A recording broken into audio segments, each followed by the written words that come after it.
Good afternoon, everyone. I'm Purva Mittal, the moderator of this webinar. We are delighted to welcome you all to this webinar, which is being organized by a Continuing Professional Education Committee of ICI. Please block your calendar for CPE webinars on Wednesdays and Fridays.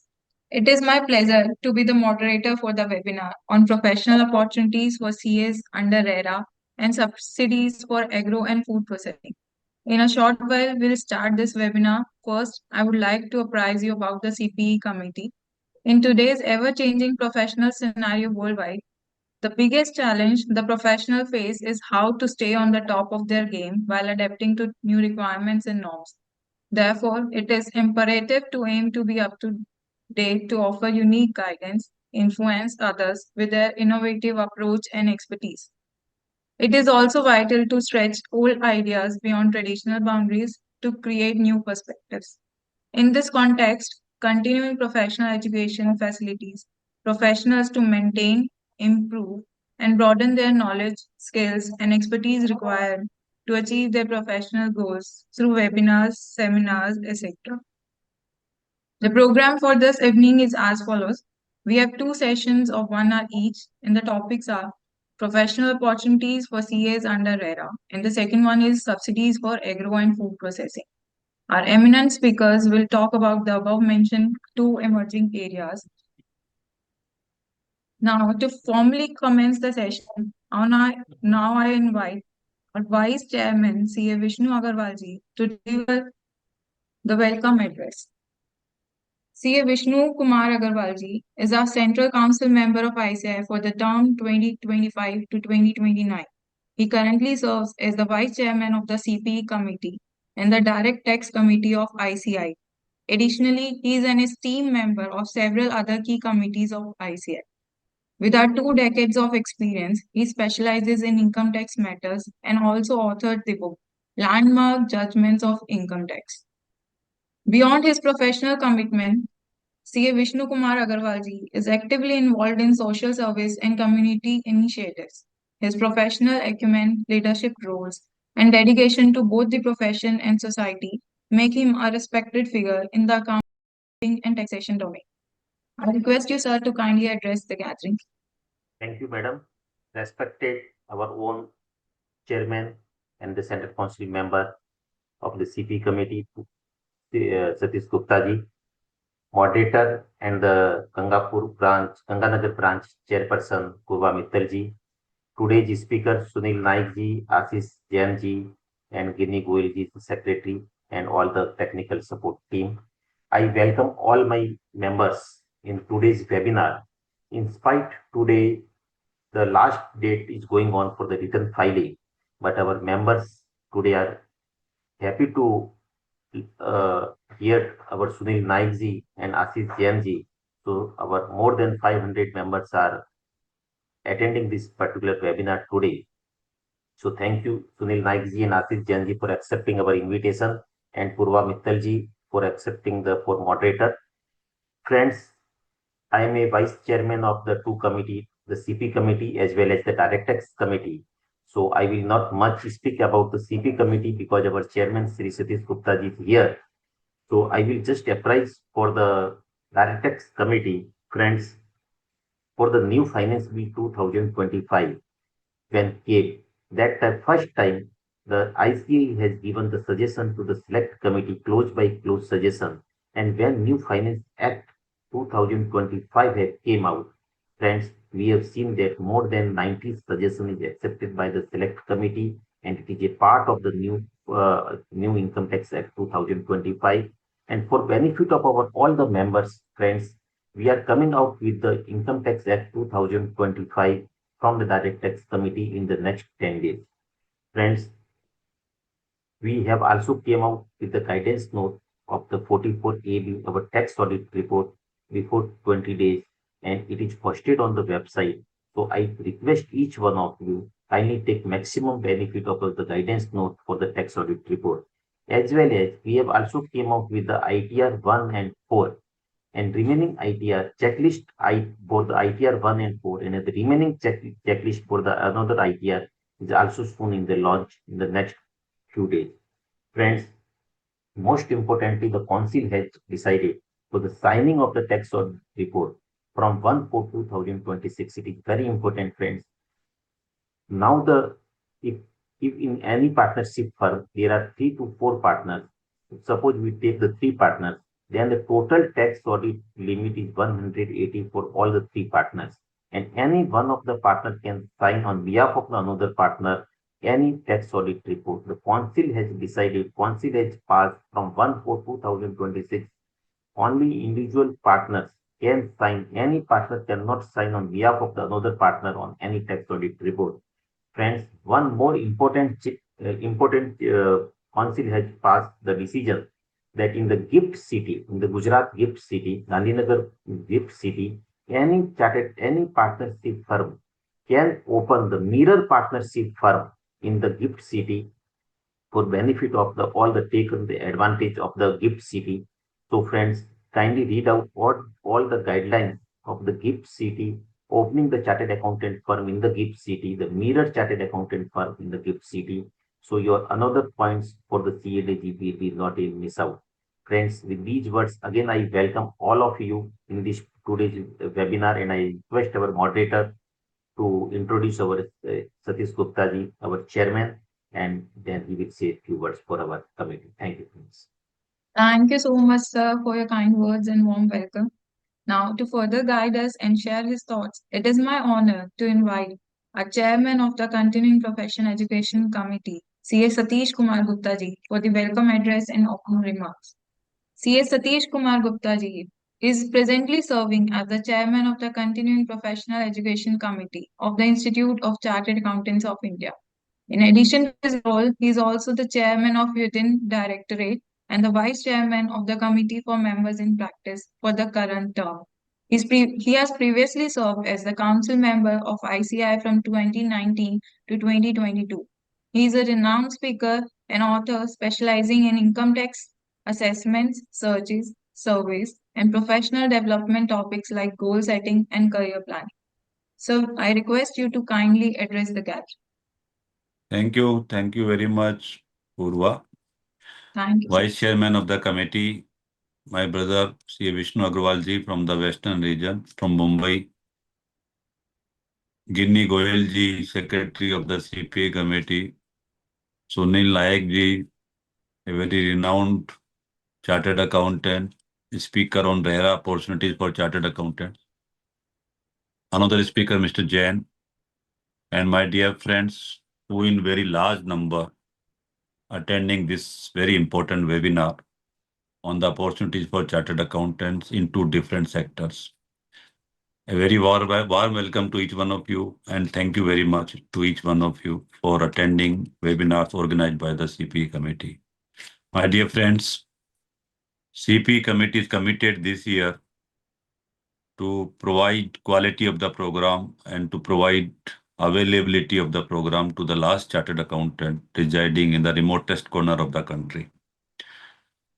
We are ensuring these 2 things by holding 2 webinars every week, on every Wednesday and on every Friday. And apart from this, we are holding seminars, conferences, national conferences, residential refresher courses through various program organized units of the country. Friends, apart from all these things, to ensure the quality of the programs, we are coming up with real-time CPE credit program through the help of technology. And I think by the end of September or latest by October, because our Vice President has suggested several new things, new amendments in the new portal. So it may take 1 month more, but we are thinking that by the end of 31st October, we would be in position to launch our new CP portal in which we will bring the real-time CP credit, and that will ensure the quality of the programs. I have seen, friends, recently we hold a 2 days national conference on artificial intelligence in Jaipur, where 1750 were registrations. And since we made it compulsory to attend to get the CPE credit, You won't believe, friends, out of 1750, more than 1450 were the present in the conference for both of the days. So we are committed for the quality and for making the availability of the program. We are opening as many as chapters or the circles or the groups for CP programs, and we want that each group or chapter or circle hold more program this year, for which we have brought one council decision that instead of 4 programs a year, 6 programs has to be done by CP chapter or CP circle.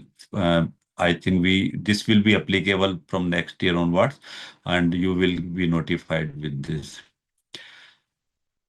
So this is about the continuous professional education committee, but we need your suggestions, we need your feedbacks, and we need your active participation that how can we make more uh, better, or I can say more interesting or to this CP program. To kindly give your suggestions freely. Apart from this, friends, we are trying, and rather our office is trying to invite the members in foreign countries, members in industries, members dealing in the government schemes. And you must be aware that today Ashish is going to take one very good deliberation on the government scheme. And I think we all shall be benefited by his deliberations. We are also thinking to bring newer opportunities in the form of, because we know the quality of audit is a very valuable thing for all of us. So we are bringing some series of the audit standards and accounting standards, and I'm working on that. And very soon we will bring all those series for the benefit of you before starting the real audit season.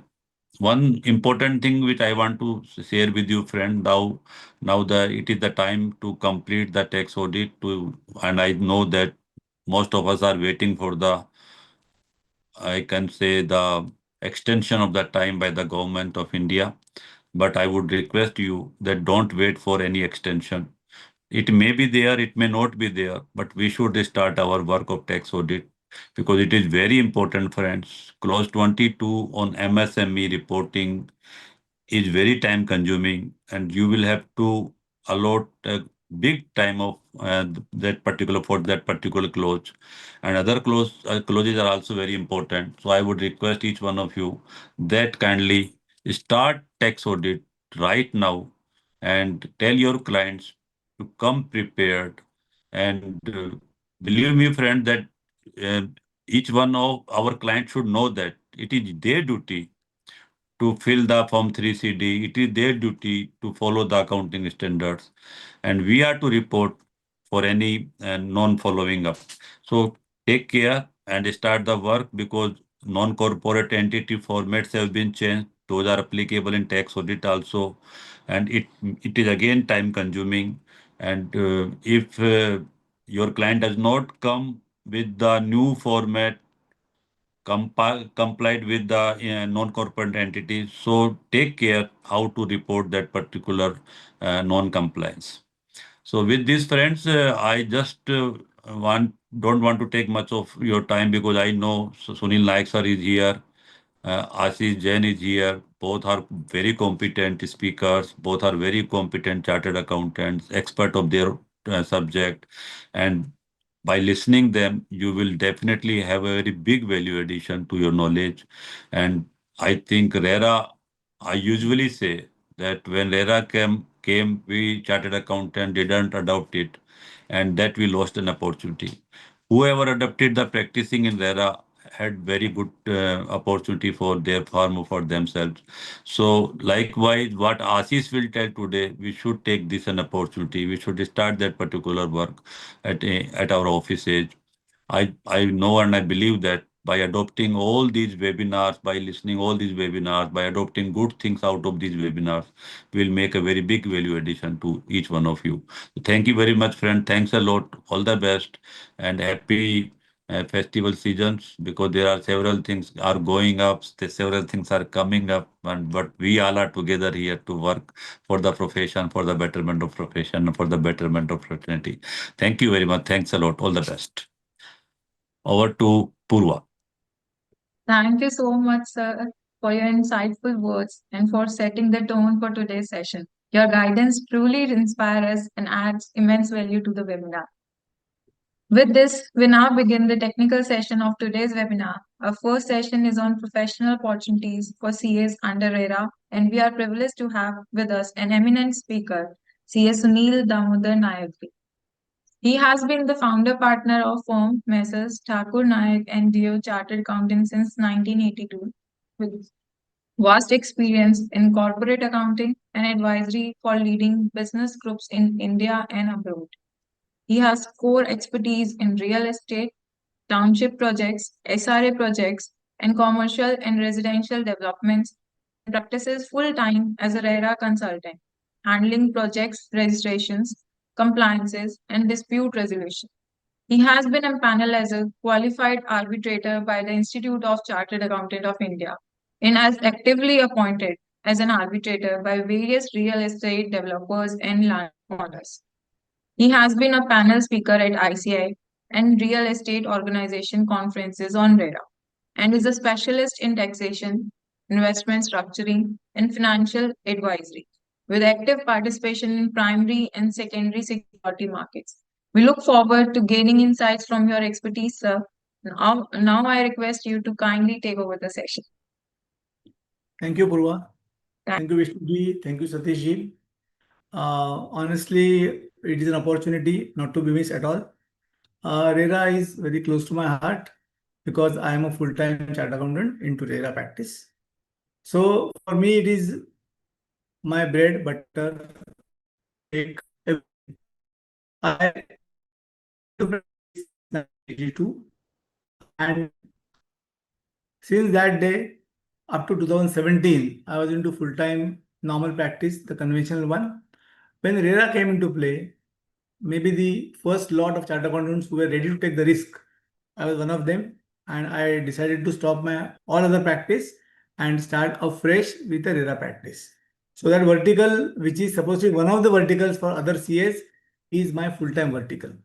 Friends, there are so many opportunities here in real estate that the CAs should not miss it at all.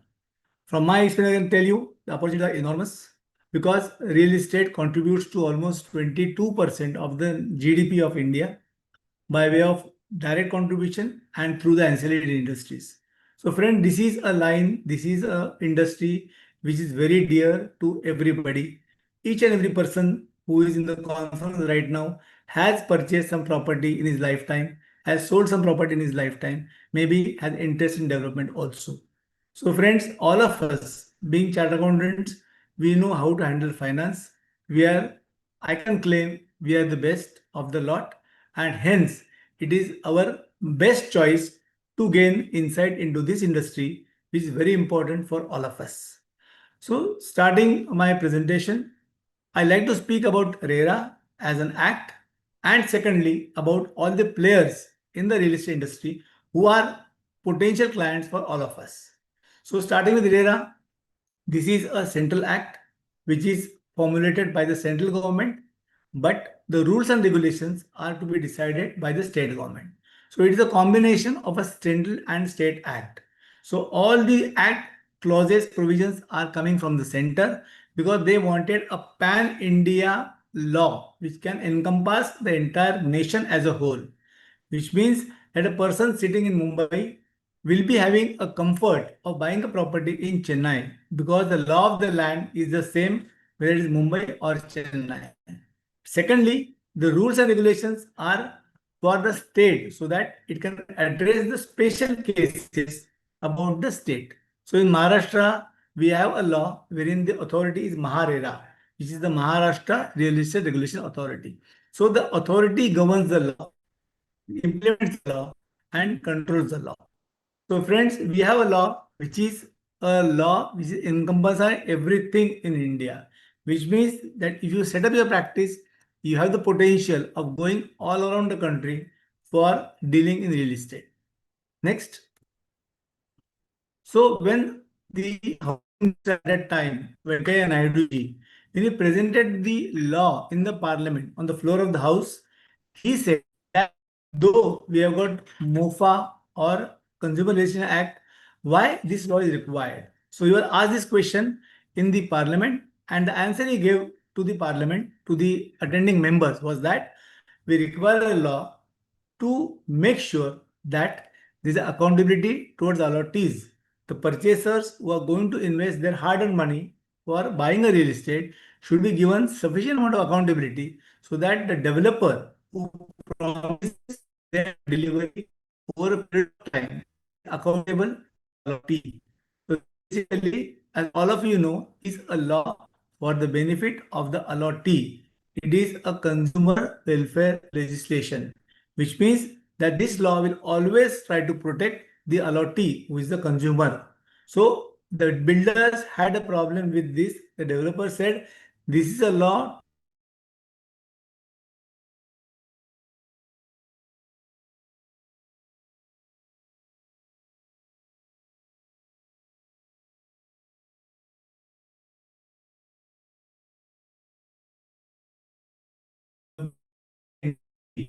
it wants to create a transparency, better efficiency, better funds management, a professional symmetry of information between the promoter and the allottee, which means just an example, we had a situation wherein the developer used to say, I'm in X square feet sellable area. What is sellable area? It was not defined anywhere in the law. But RERA came making it mandatory for each and every developer or promoter to specify the RERA carpet area. RERA defined the carpet area in a given fashion. For that purpose, RERA gave the floor plans for the benefit of the allottees so that as an allottee, as a purchaser, you know exactly what you're buying. In the delivery, you can go and check whether what was promised to you has been given to you or not. So the responsibility which is passed upon the promoter to deliver is being implemented, regulated by RERA. Then there is a mechanism of overseeing the contracts between the developer and ROT, which means any contract which is the real estate law will be governed by the RERA authority, which means that for any non-performance, there is a regulatory body available for the authority to file a complaint and get redressal. So the RERA has put into place a mechanism for fast track dispute resolution, which means that any allottee being aggrieved by non-performance of a developer, he has got a forum readily available wherein he can go and put up his complaint. That complaint will be heard by the authority in a fast track manner. So normally in India, the cases take years to be decided, but under RERA, there is a time limit given to the authority to dispose of a matter. So authority is under obligation to address a redressal complaint in a given time frame and record the reasons in case the authority cannot meet the deadline, which means that available for the complainant to put up his complaint and get relief at the earliest. Going further, now who are the players? Because as a chartered accountant, who is my potential client? How do I approach them? And how do I get the work? For you, the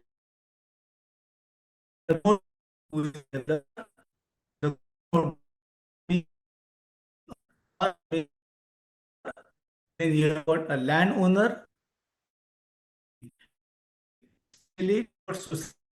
for housing societies, and they are now the landowners. So your potential client can be a housing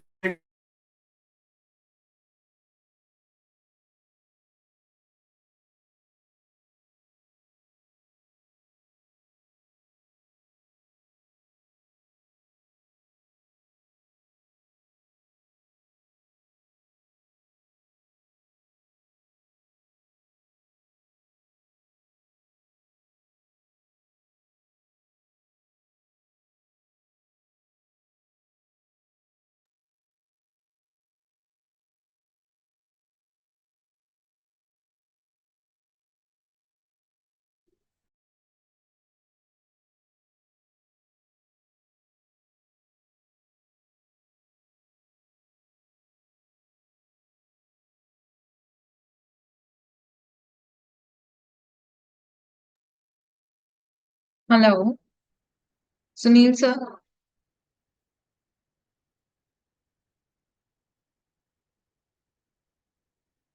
Hello, Sunil sir. You are not audible.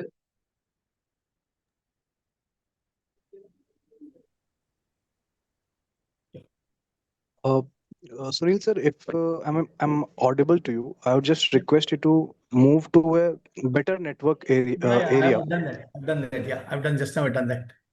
There's an issue Okay, here. sir. Yeah. Okay, sir. Okay. Coming back. Sorry for the interruption. Friends, for you, the potential client is a promoter, a co-promoter, a landowner, a society who is a landowner, an investor in real estate who has invested money into real estate. He wants your services for protecting his investment. A mortgager, maybe a bank or a financial institution, can be your client. The project financer, there are private financiers who invest money into a project. They can be your clients. A contractor and the barter arrangement, somebody who has taken up a contract and against that consideration is entitled to get some flats which he can sell in the market. So he is a contractor and the barter arrangement. You can have allottees, the purchasers who has got a grievance against the developer, who have a problem with the developer. They have complaints to be filed. They can be your clients. And then the real estate agents who are handling the real estate as an agent for the allottee or for the developer.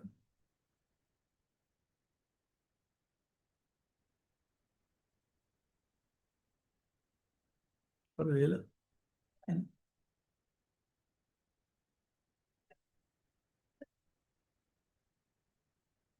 Yeah. So now, how does the real estate law progress? The RERA Act wants the professionals to handle the act for them. What they have done is that under the RERA Act, the onus or the responsibility is cast upon a bunch of professionals.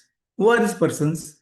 The architect of the project is required to certify the information about the project in a given format, which means that the promoter may not like to disclose the correct information, but the architect of the project is required to give the correct information by way of a certificate in form number 1, which means that the architect is required to have a visit to the site, understand all the procedural part of the site, the physical part of the site, and give a report by way of a certificate.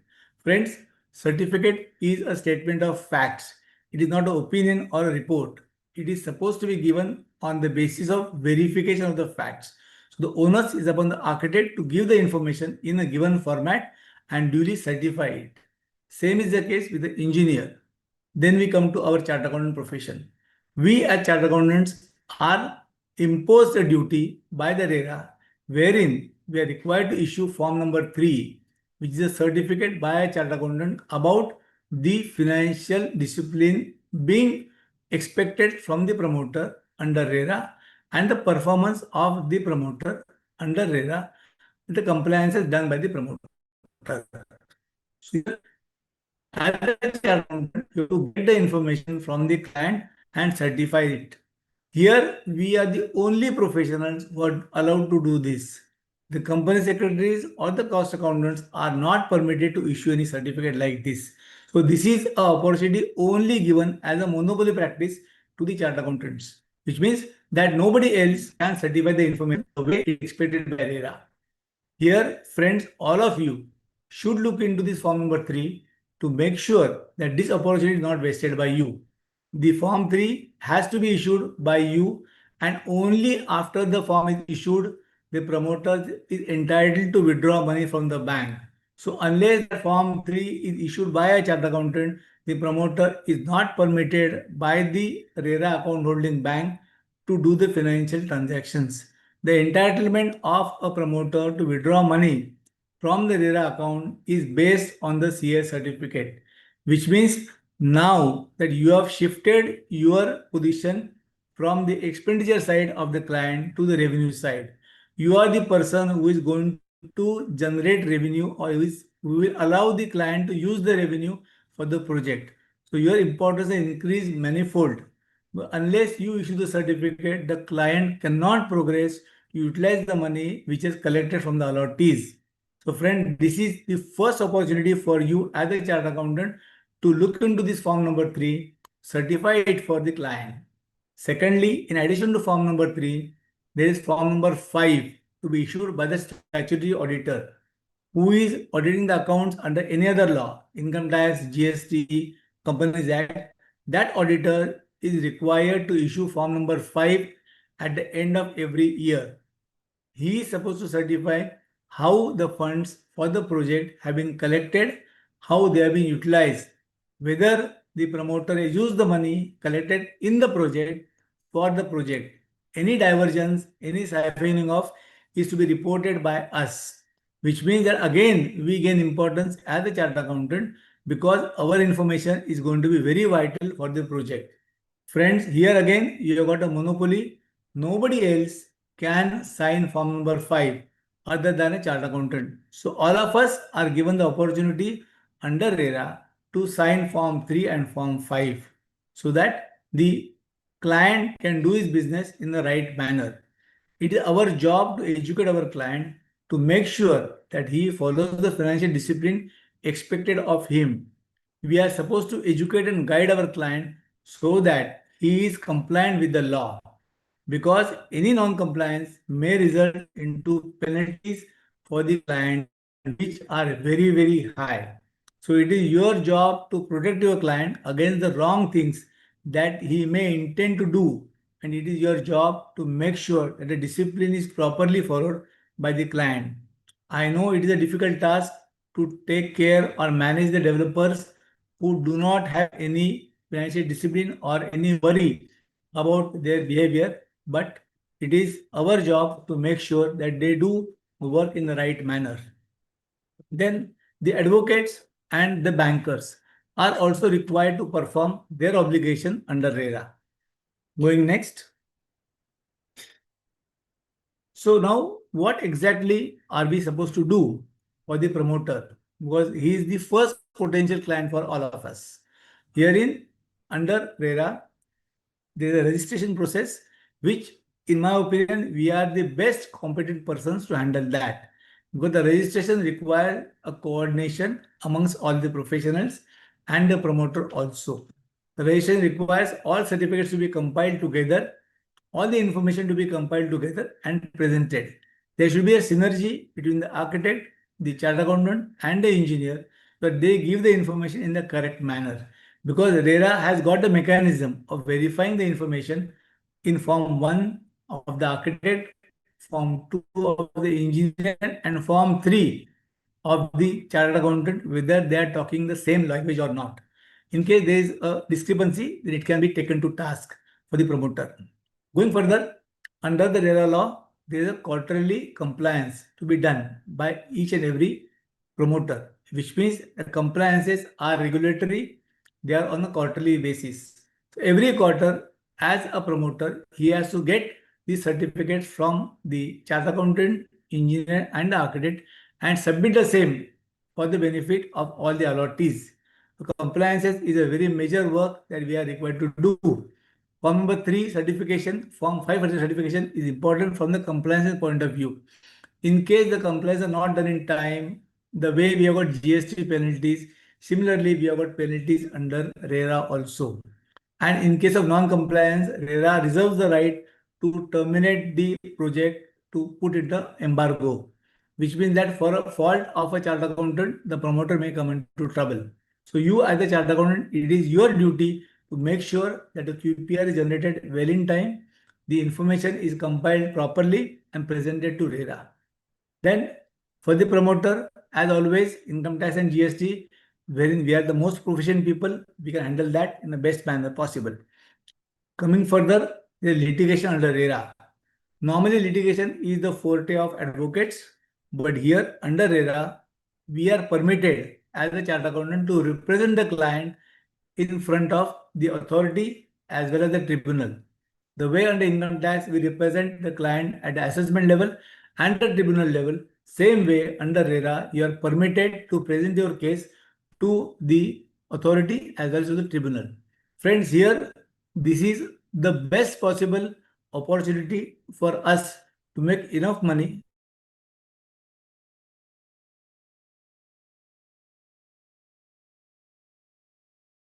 basis, they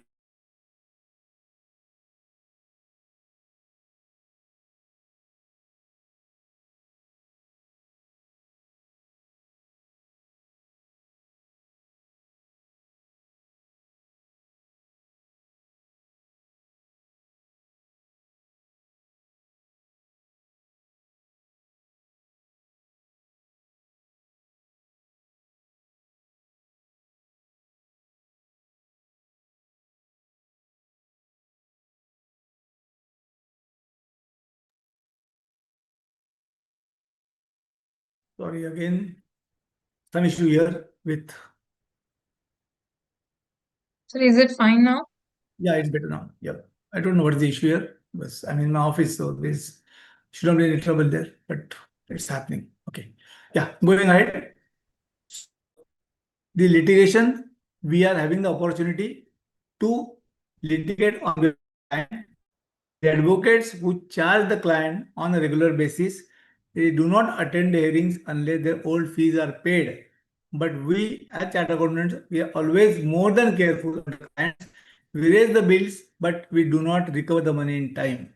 Here under RERA, because you are going to compete against the advocates, the the way they charge, you can also charge the similar manner. The way they recover, you can recover the money in the similar manner. In case your bills are remaining pending for a long period of time, you can always tell the client that look here, if the advocate is handling your matter, you have to pay the money in time. You have to follow the same discipline with me also. And from my own experience, I can tell you that in case you put a foot down and in case you are really good, the client will always come and pay the money to you in time. Friends, this is the opportunity for you to create the vertical of litigation under RERA and make sure that enough money is available to you, because there are so many complaints happening every day, day in, day out, where we are the best people to handle the complaints. Going further, the client may require your services for project financing, society formation, conveyance, escrow custody. This is the area when again, as a chartered accountant who wants to practice real estate, there's a tremendous potential here. In the real estate transactions, there are escrow arrangements wherein there are future promises to be delivered, for which both the parties want to engage a competent person to handle the transaction on a futuristic basis, which means that there can be a MOU in place wherein something has to be done by A party in the future, against something has to be done by B party. They don't have confidence in each other. So what they do is that they engage you as a chartered accountant, as an escrow agent, to handle the work on their behalf. The custody of the documents will be with you. You will have to perform the obligations in the future. This is again a potential revenue spinner, because there are very few chartered accountants who are into this practice.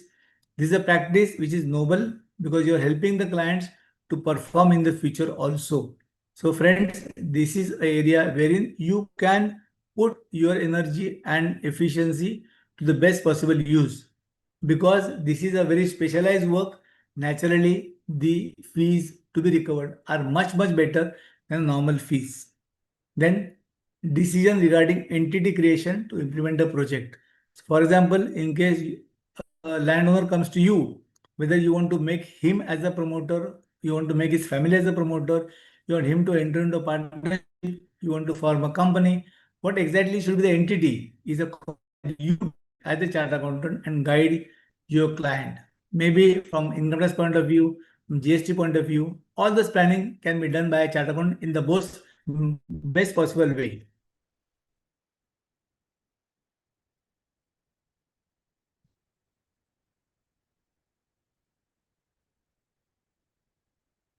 Okay, now if you take a landowner as your client for real estate, how does it help you?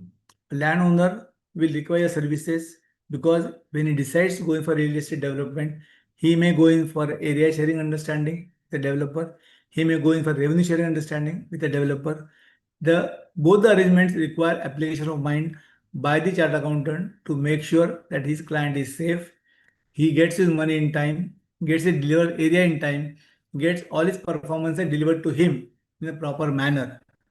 that purpose, you should understand the transaction in the right way, do the documentation in the interest of the client. Then you can have family arrangements worked out between the family. So there's some good tax planning. Maybe sometimes the family may insist on a certain arrangement so that the proper distribution among the family members. All that is your domain. You can handle that for the client. So here again, a landowner can be your client and you can give all the services to him. Document drafting from the point of view of income tax, GST is our, we are the best people to handle that. And here there is opportunity given to you to handle it for real estate for the client. Then we have in Mumbai and Maharashtra, we have got societies as landowners, wherein there is a housing society of members and they decide to go for redevelopment, which means that the old structure needs to be pulled down and you want to create a new structure. For that purpose, again, the documentation of a joint development agreement in the society will give the rights to a developer. That document has to be done properly so that the taxation effects come least or in the right manner to the society. The interest of the land owner society as well as the members is protected. The RERA gives you some sort of a relief under that. How, what is the relief? When it can be taken is advice that you have to give to the client. Then when the transaction is happening, again income tax applicability, again GST applicability, all that is again your domain as a chartered accountant to advise the client how to go about it, how to structure the documentation. There can be a document of permanent alternate accommodation, which means that the member in the society will be offered accommodation in the future after the construction is over. In that case, what is the arrangement? How safe is the document? What is the redressal mechanism for the person in case there is a default on the part of the developer? What are the implications in case of a default? What is the grievance mechanism for that? All these things are our domain. We can be the right persons to advise the client how to go ahead with that. Then you may have an investor as your client, somebody who is dealing in real estate as an investment. For him, what is the documentation to be created? How he can get the power of attorney or the rights to sell in the future? What is the tax applicability, income tax and GST? Further, you would advise him what is the redressal mechanism in case the investor has put in money into a project, the project doesn't take shape. What is the avenue open for him to make sure that his money is safe and comes back to him with the returns expected? Wherein again, as a chartered accountant, you can always advise the investor how to put the money. You can even have a mechanism of utilizing the money, whether the money given by the investor to the developer is exactly used for the same purpose or not. Tomorrow there may be a case that the developer gets the money from the investor and siphon off the money, in which case the project will never take shape. So here you as a chartered accountant can always be helpful to the investor to make sure that his money is being utilized in the right manner at the right place. Then you can have a bank or a financial institution as your client, wherein the bank or the institution may be mortgaging some property for the benefit of getting interest in the future. So that mortgager has mortgaged the interest in the property of the developer and given money against that. Now, how secure he is with the mortgager as your client, whether he has got right documentation in place, in case of a default, how does he protect himself?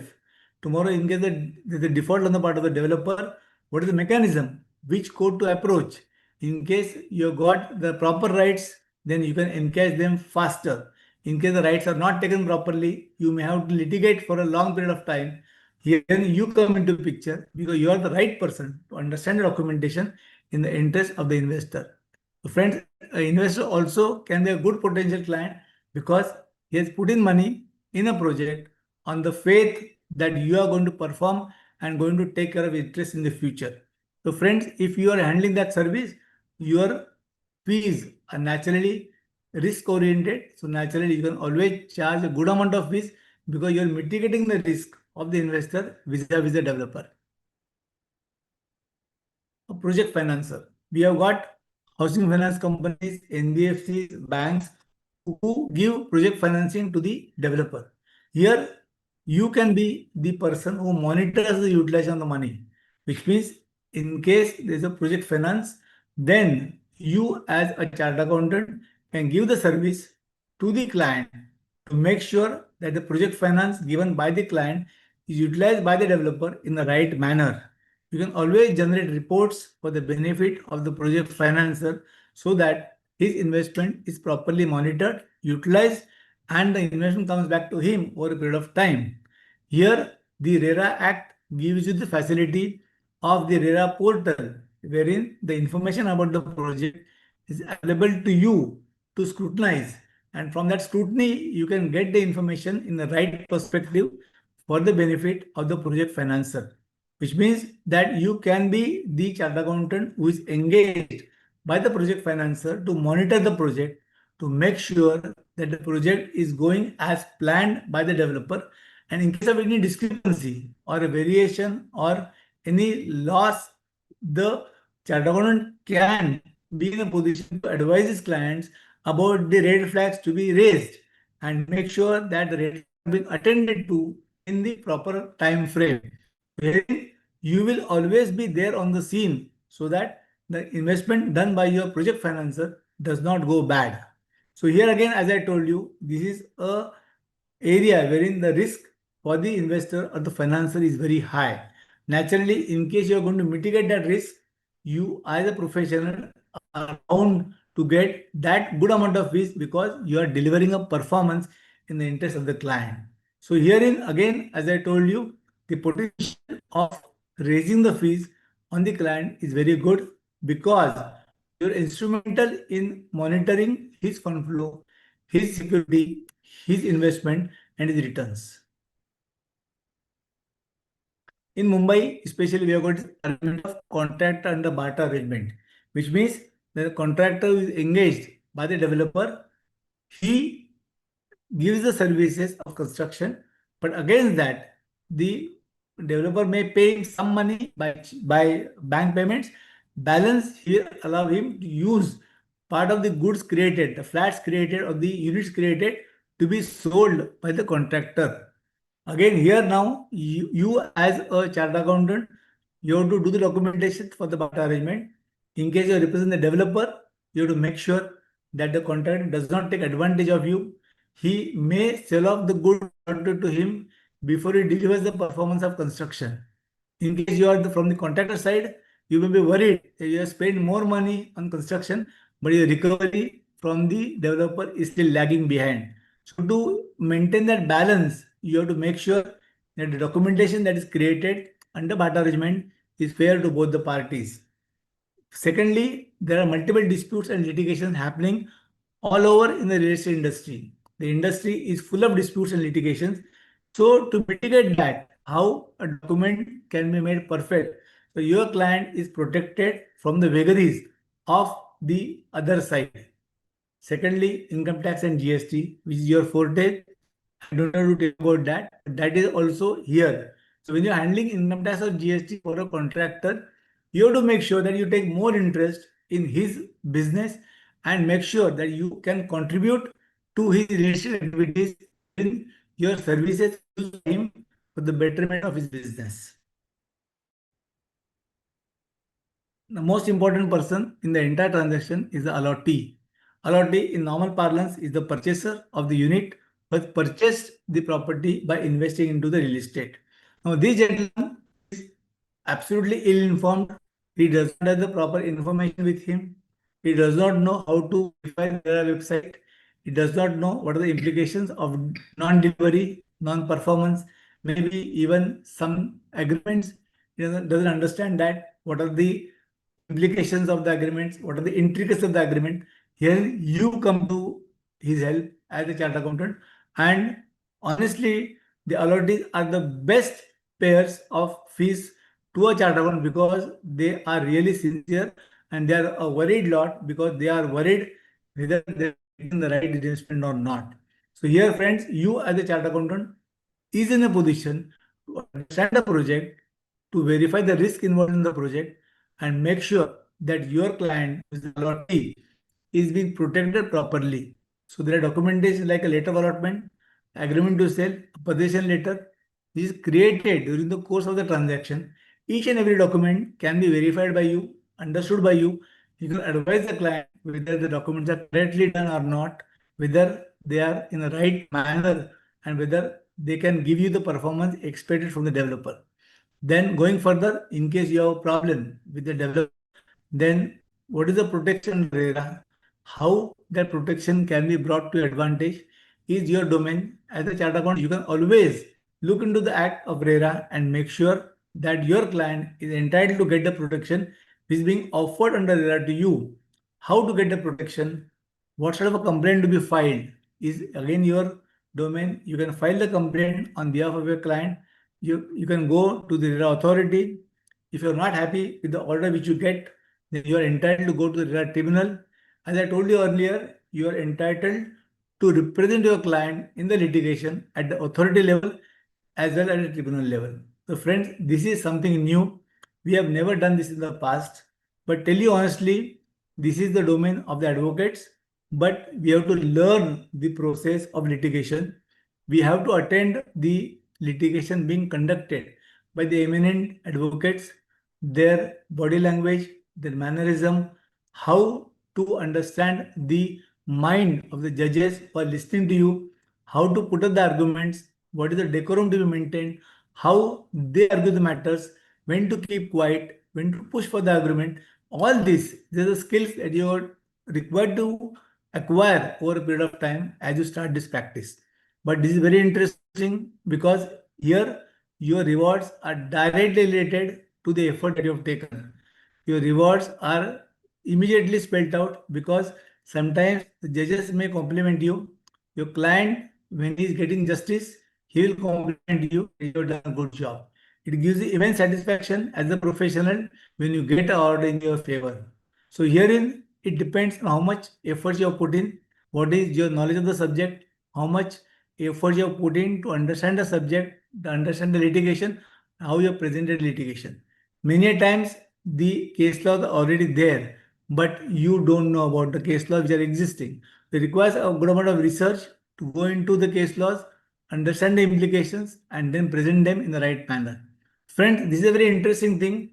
Allottees are everywhere because some CAs ask me this question: where can we hunt for these clients? Allottee is everywhere to be seen. Any person is an allottee. Everybody has investment in real estate. So allottee are with you only. Don't have to go in the market to hunt for them. All your clients may be having an interest in real estate. You have to scrape the top screen and then they'll start talking to you. In case they come to know that yes, you are having interest in real estate and advise them on real estate, then they will certainly start asking you questions and that will give you importance as a real estate consultant.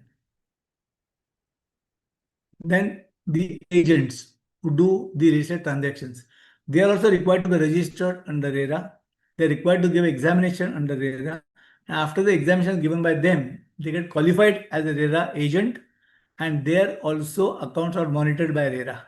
So what performance the RERA agent gives is being monitored by the real estate authority.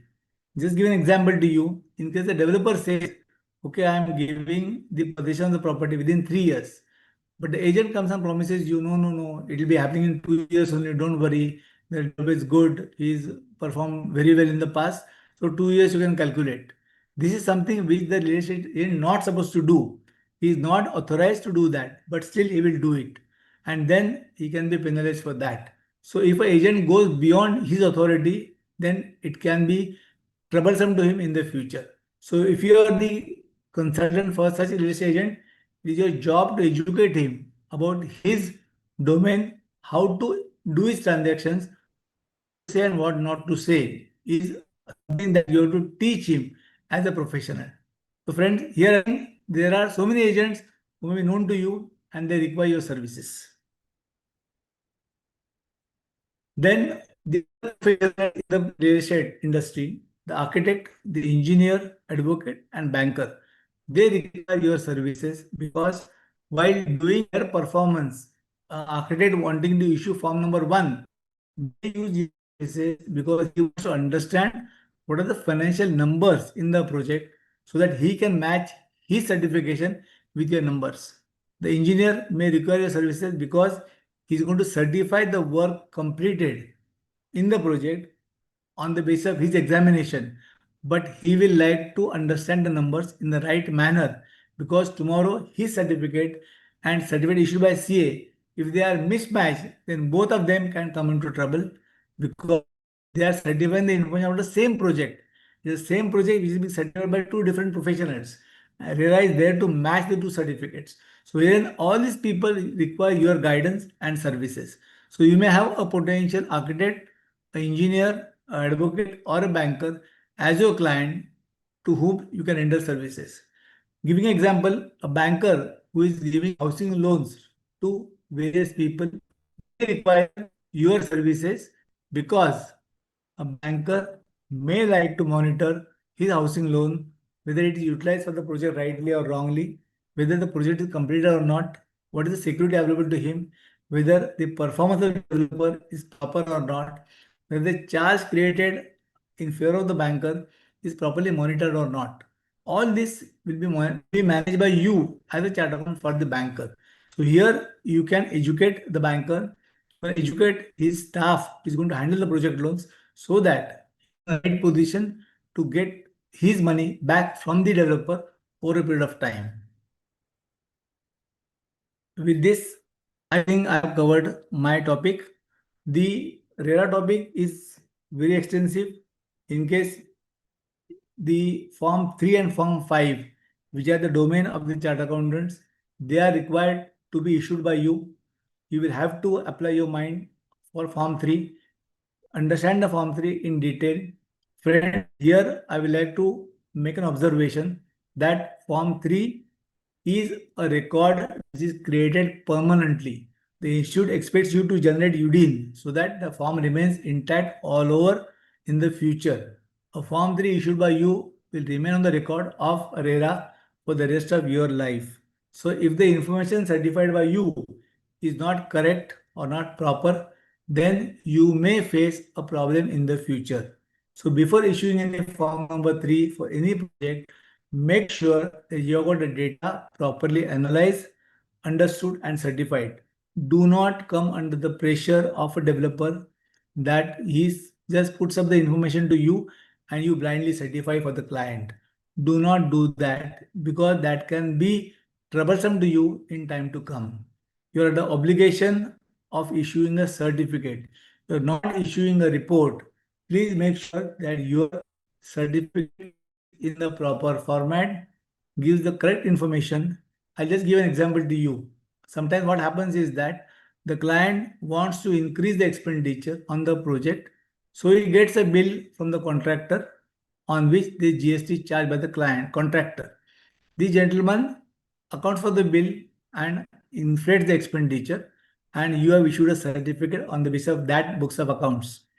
And tomorrow, when the GST liability comes on the head of the developer, he may just chicken out. He may like to postpone the bill by a few days or few months, in which case the expenditure incurred on the project will get reduced in the next quarter, which can be detrimental to you, because in a project, the expenditure cannot ever reduce. It has to increase every time.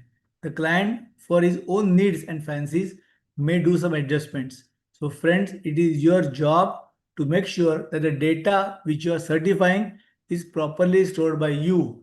You take all the management letters of representation to make sure that there is no tampering of data done by the client in the future. So Form 3 which you are going to issue should always be in line with the previous Form 3 issued by other chartered accountants. In case there are any issued by somebody else, you have to make sure that the books of accounts are properly matched and there is no adjustment being offered or permitted to the client, because it is a certificate, it is not a report. So you are required to issue certificate as a statement of facts. In the past, the RERA authorities have initiated actions against some chartered accountants who played mischief, and they were in deep trouble. So friends, make sure that you do not come in that difficult situation because of a wrong certificate issued by you. For you, you have to understand the law very carefully, read the RERA law very carefully, get a hang of the whole thing, do your homework properly, get advice from seniors, and make sure that you practice the profession in the right manner. The potential in the profession is very high. The real estate offers you a lot of opportunities, and make sure that you avail all the opportunities. If you're already into practice, wherein real estate is not your forte, create a vertical initially, starting with few certificates, maybe a litigation here and there. Slowly you'll gain confidence, and over a period of time, you'll certainly be a very good consultant for your. Thank you so much for the patient hearing. Purva, any questions are most welcome. Thank you. Thank you so much, sir, for the detailed and insightful session. Your words have truly enhanced our understanding and opened our new perspective on the professional opportunities under RERA. We are grateful for the time and effort you have taken to share your knowledge with us. Sir, we have received some queries from the participant, which I'll putting forward on their behalf for your kind response. So, Okay. first query is from Narendra Mehta from Mumbai. He has asked, we are producing biodegradable granules from agri waste. What are the benefits available to us under any government scheme? This eradicates reusable plastic and avoid petrochemical usage, which is beneficial to country as on date. Purva, this is for C. Ashish Jain, not my domain. Yeah, sir, actually I was thinking the same. Uh, I'm not Second right is, person. so Anand asked, can a same CA or a different partners in a same CA firm certify Form 3 and Form 5 as per RERA Act? No, see, it is like this. It is very clearly indicated. Form 3 should be signed by a person other than the auditor, which means Yeah. that a firm doing audit of that developer cannot sign form number 3. It is a mistake committed by a lot of chartered accountants. Law is very clear on the subject. It is mentioned very clearly in RERA. They want to have a overlapping situation when there are two chartered accountants doing the same work and certifying the information. So RERA can match the information properly. So their form 3 has to be signed by somebody who is the auditor. So for our younger chartered accountant, this is again a good potential, because you may be worried that the big firms are holding on with the big audits of the developers. What they get out of them? So you can be associated with a big firm of chartered accountants for issuing form number 3, but they will require your services, because they are not allowed to issue form number 3 when they are issuing form number 5. So for younger chartered accountants, this is a potential. You can associate yourself with the firms which are doing the audits of the developer firms and make sure that you get some work out of them. Yeah. So another query is from Komal Rao from Pune. She have asked, can a CA have multiple stakeholders as client? For example, both society and project financer. Will it create a conflict of interest? Not exactly. See, in case of any litigation between a purchaser and a developer, you can't be on the both the sides. You have to attach yourself to one side. You can't be representing the developer as well as the authority in case of litigation. Other than that, in case conflict of interest, you can handle both the works. So you can be society as well as for the developer. So you got both of them got confidence in you. You are the right person to be appointed by both of them to deal in the subject. There is no harm in doing that. In case the interest is being conflicting in nature because of your services, you are favoring one party against the other, which is not correct in the professional ethics, that will not be permitted. So to make sure that you don't have the conflicting interest at the same time. Yeah. So another query is from KS Prakashji. Does RERA Act apply in cases where a flat has been allotted and handed over to a client in 2014? If not, is there any provision in RERA Act that we can resort to? No, see, it is like this. When RERA came into play, they had a concept of an ongoing project, a project which was not completed, wherein the OC was not obtained, was termed as an ongoing project. They were required to register themselves as an ongoing project. So, in case your project was not complete on that day, it was registered as an ongoing project, then only then you'll be in a position to go to RERA and claim some redressal. If your flat was completed in 2014, and if the builder got the OC of that flat in 2014 itself, then you don't come under RERA at all. The moment the OC is issued by the authority, competent authority, RERA is not applicable to you. So if your project was in 2014 with the OC, then you cannot go to RERA because you are not required to register under RERA. See, unless the project is registered under RERA, you cannot file a complaint against that. So, in case that project was required to be registered, there is no OC obtained, then yes, there is a mechanism that you can file a complaint, but that will depend on the facts of the case. It will be wrong on my part to give any advice without having the facts with me. Yeah. Okay, sir. Thank you so much, sir, for patiently addressing the queries and enriching us with the insights. We are truly grateful for your time. Thank you. Thank you, sir. Now, moving to the next part of our webinar, we have another very important and relevant session on subsidies for agro and food processing.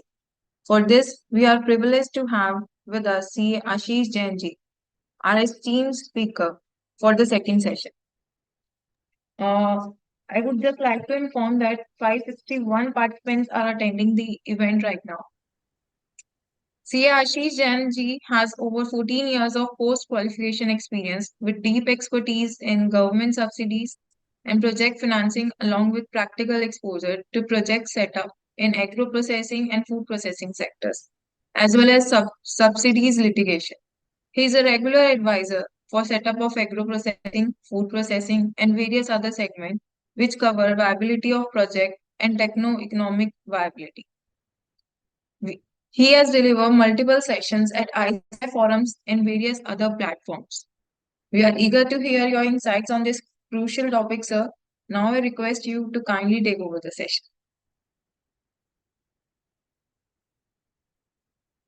Ashish, sir.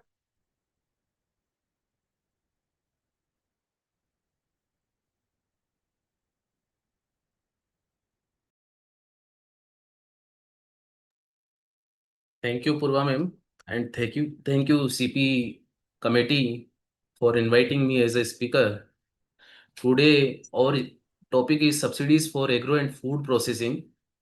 This is very important topic for the chartered accountants because presently maximum practitioners involved in the practice of income tax, GST, RERA, auditing, etc. But this is a very vital platform which is very important for us. This is new sector where we can do our practice. First of all, we are discussing about role of agro and food processing in India. How agro and food processing in India is important for us. First of all, this is Jai Jawan Jai Kisan vision, which strengthen farmer role as nation building. Due to agro and food processing industries, or government's Jai Jawan Jai Kisan vision is fulfilled. Secondly, bridge between agriculture and industry. Agriculture and industry के बीच में जो ये platform है इस sector की वजह से काफी इम्पोर्टेंट वे में बहुत वैल्यू एडिशन कर रहा है. Employment generation. Due to agro and food processing, employment generation is highly increased in rural and semi-urban area. Just because of maximum agro and food processing industries set up in rural and semi-urban area. Fourth is reducing wastage. Presently, in India, 20 to 30% losses happen in agri sector, which is very harmful for our farmers. And due to setup of agro and food processing, this loss goes to minimized level. Post harvest loss minimized level पे चल जाता है. Fifth is boost to farmer income. Farmer got a better price for their crop just because of agro and food processing industries. Due to food and agro processing sector, export potential is increased. There is many potential in food processing like spices, ready to eat, frozen food, etc. And why government focus on this type of industries, and why government giving subsidies to this type of industry? Farmer centric growth है. Rural development is most important part of our country because grassroots level पे जो हमारा farmer है वो अगर develop नहीं होगा तो कंट्री डेवलप नहीं होगी। ये गवर्नमेंट का एम है। थर्ड इज आत्मनिर्भर भारत, और prime minister Narendra Modi has a vision that our country should be Atmanirbhar, and this sector reduce important dependence and builds self-reliance. Food security and inflation control, due to setup of more industries in this sector, our food security and inflation control fulfills. Make in India, promoter indigenous brands and food processing industry. Foreign investment is also coming in India. Due to that, forex earnings is going to upward. Next, what is the schemes which are provided by central government in India? Today we are discussing about some of these schemes.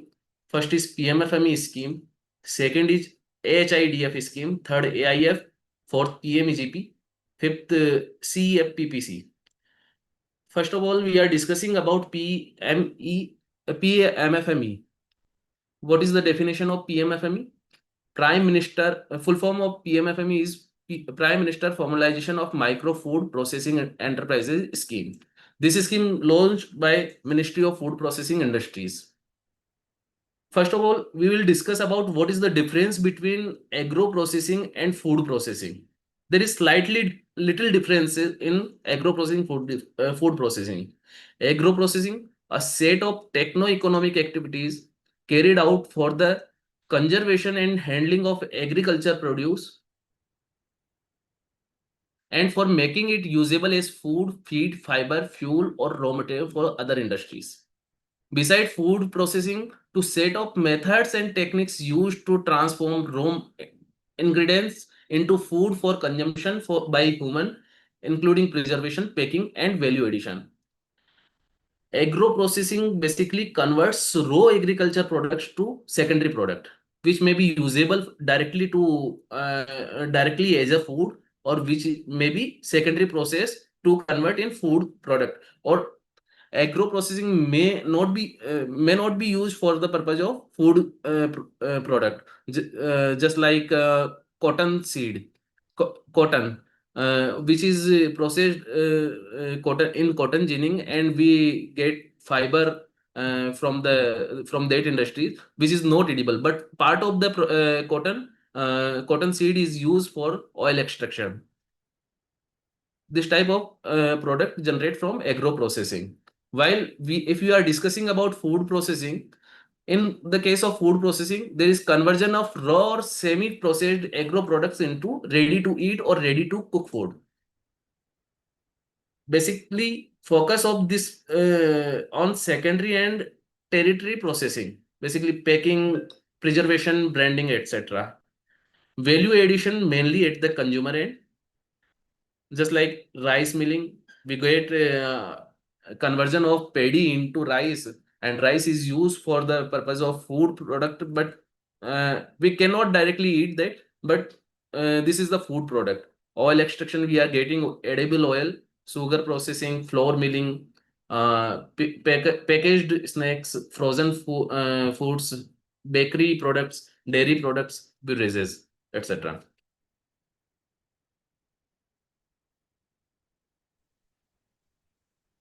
Now we are discussing about PMFME scheme. In the PMFME scheme, there are two type of benefit: common infrastructure and individual beneficiary and group category के case में हमको मिलता है. First category के अंदर हमें we are getting 35% of project cost and maximum benefit will be ₹10 lakhs. And in the case of common infrastructure, the benefit will be 35% of the project cost and maximum up to ₹3 crore. In the case of individual, if you are discussing about this clause, beneficiary contribution is 10% to 40%. Basically, food processing industry के अंदर हमें जो हमने अभी definition discuss की है, उसके अंदर जो फूड प्रोडक्ट है उसकी प्रोसेसिंग होनी चाहिए, तभी हम इस स्कीम में एलिजिबल है. अगर कोई एग्रो प्रोसेसिंग, जैसे अभी हमने कॉटन जिनिंग के बारे में डिस्कस किया, अगर रॉ मटेरियल रॉ कॉटन है और उससे हम प्रोड्यूस कर रहे हैं कॉटन जिनिंग करके, उससे दो प्रोडक्ट बनते हैं, कॉटन सीड और finished cotton. In that case, we are not eligible under this scheme. इसी तरीके से एक ब्रिकेट्स प्लांट होता है, मस्टर्ड हस्क या ग्राउंडनट हस्क होती है, उससे हम अगर प्रोसेस करके पेलेट्स बना रहे हैं, उस केस में भी हम इस स्कीम में एलिजिबल नहीं है। बेसिकली फोकस इस स्कीम का कहाँ है, जहां हम फूड प्रोसेसिंग करेंगे, only in that case we are eligible under this scheme. Beneficiary contribution will be 10% to 40% of the eligible project cost. This means bank loan should be minimum 60% of the project cost and maximum 90%. If you are taking loan less than 60%, we will not be eligible for the subsidy under this scheme. Eligible project cost contains plant and machinery and technical civil work. Now, what is the technical civil work? Technical civil work means factory shed, raw material shed, and finished goods sheds.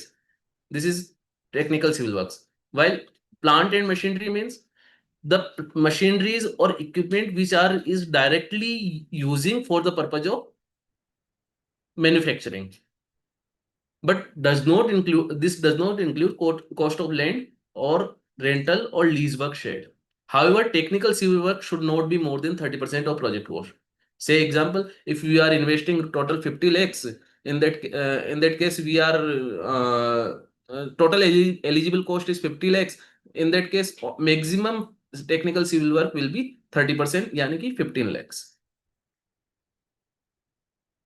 Now, what will be the support in this case? Individual micro food processing units would be provided credit linked capital subsidy at the rate 35% of eligible project cost with a maximum ceiling of rupees 10 lakhs per unit. Individual micro food processing, इसको आप थोड़ा highlight करिए। Micro food processing क्या है? Basically MSME act के अंदर इस साल अपने नोटिफिकेशन आया कि माइक्रो एंटरप्राइजेस का डेफिनेशन है 2.5 करोड़ रुपए प्लांट एंड मशीनरी में और 5 करोड़ रुपए टर्नओवर, ये लिमिट, सॉरी 10 करोड़ रुपए टर्नओवर। पर इस स्कीम में अभी पुरानी वाली जो डेफिनेशन है, 1 करोड़ का प्लांट एंड मशीनरी में इन्वेस्टमेंट होना चाहिए मैक्सिमम और 5 करोड़ रुपए का एनुअल टर्नओवर होना चाहिए। उसी केस के अंदर हम एलिजिबल है। अगर हमारा 5 करोड़ से टर्नओवर क्रॉस कर गया या 1 करोड़ से ऊपर हमारा प्लांट एंड मशीनरी में इन्वेस्टमेंट है, then we will not be eligible for this subsidy. Eligibility criteria: existing micro food processing units in operation. If we are existing enterprises, then also we are eligible for this scheme, but we need to expand our capacity. The enterprises should be unincorporated and should employ less than 10 workers. Under this scheme, we should not be incorporated.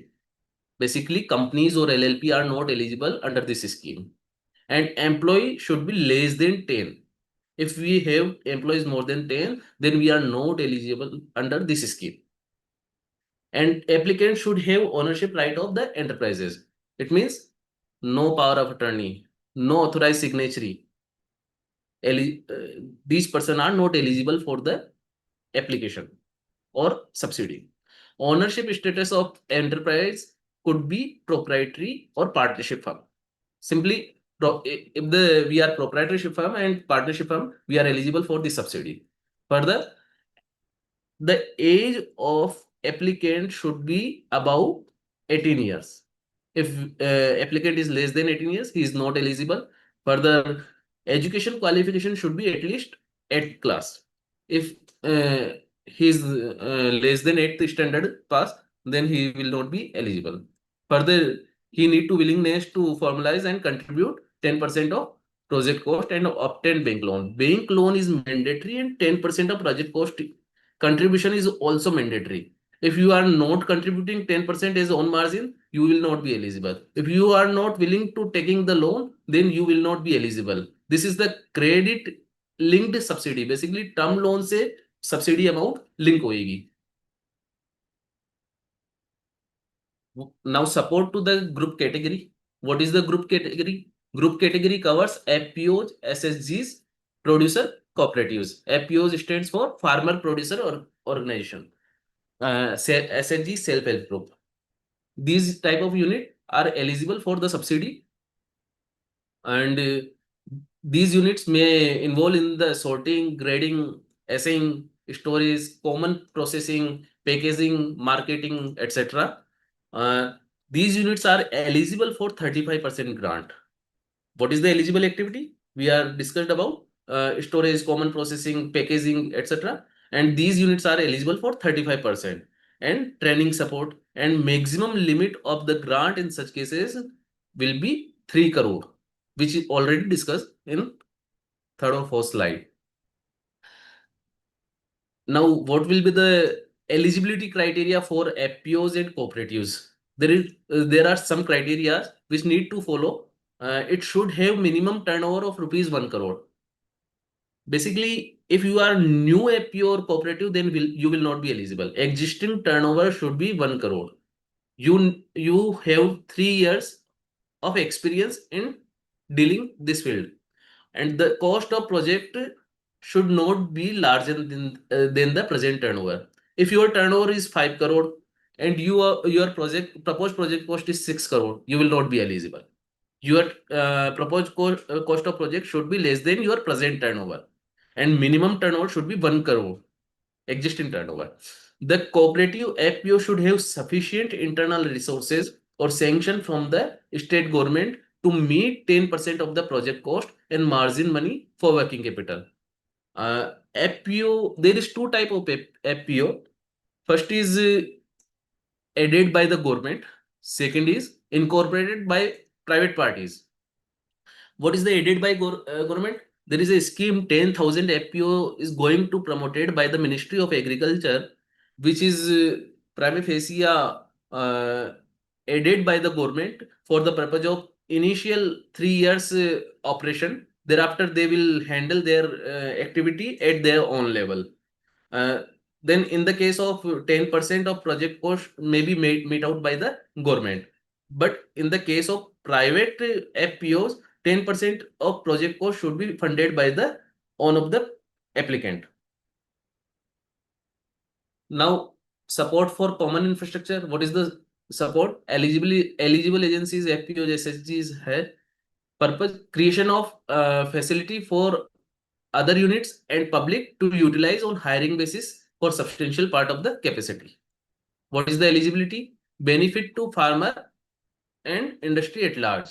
Viability gap and absence of private investment critically to value chain. Support will be 35% of capital investment. Type of infrastructure: premises for assaying of agriculture produce, sorting, grading, warehouses, and cold storage at the farm gate. Farm gate means maybe basic level at village level. Common processing facility for processing of ODOP product. Every district prescribed their ODOP, one district, one product. In food sector also, there maybe ODOP may differ from general ODOP may differ from the food sector, but one ODOP also declared by the each district in food processing sector. If any unit is dealing in that commodity, then he is eligible under this scheme. Common incubation center. Now we are discussing about scope for CA professional under this scheme. MOPI, Ministry of Food Processing Ministry, arrange a concept of DRP, District Resources Person. Under this service provider, we may impanel for the purpose of providing the service to applicant. What is the criteria for impanelment? We may apply to government, state government for which is nodal agency at state level. We may apply to them, and they will impanel on the basis of requirement. Our work profile will be, we will prepare project report, submit to bank or submit to department. On the basis of these activity, we are eligible to get 20,000 remuneration from the Ministry of Food Processing Industries. This amount will be reimbursed will be paid by the Ministry of Food Processing in 2 installments, 50% of the payment after sanction of bank loan, and remaining 50% of payment will be released after completion of the unit and FSSAI certificate and Udyam registration. What will be the process of the application? Process of the application, basically, first of all, we will submit the application at PMFME portal on MOPI website. This may be applied directly by the beneficiary or maybe through DRP, district resource person. After the submitting of application, fact verification will be conducted by DRP for DLC approval. DLC stands for district level committee. In the district level committee, DD office of the concerned Krishi Upaz Mandi will be the head of this committee. After the DLC approval, application will be after the sanction of the application, this will forward to consent bank, which was filled by the applicant in the application. Bank will assess the application. They will sanction or reject the application. After sanctioning of the application, bank will update the sanction on portal, and loan will be disbursed by the bank, and disbursement need to also update on portal. After disbursement of the bank loan, department will release the subsidy in the account of bank on the behalf of applicant. This will be back-ended subsidy, and till the 3 years period, for the 3 years period, this subsidy will be freezed in the FD account. Now we are going to discuss about one another scheme, AHIDF. What is the AHIDF? Animal Husbandry Infrastructure Development Fund. This is promoted by the Ministry of Agriculture, and which units are eligible under this scheme? Dairy processing and value addition infrastructure.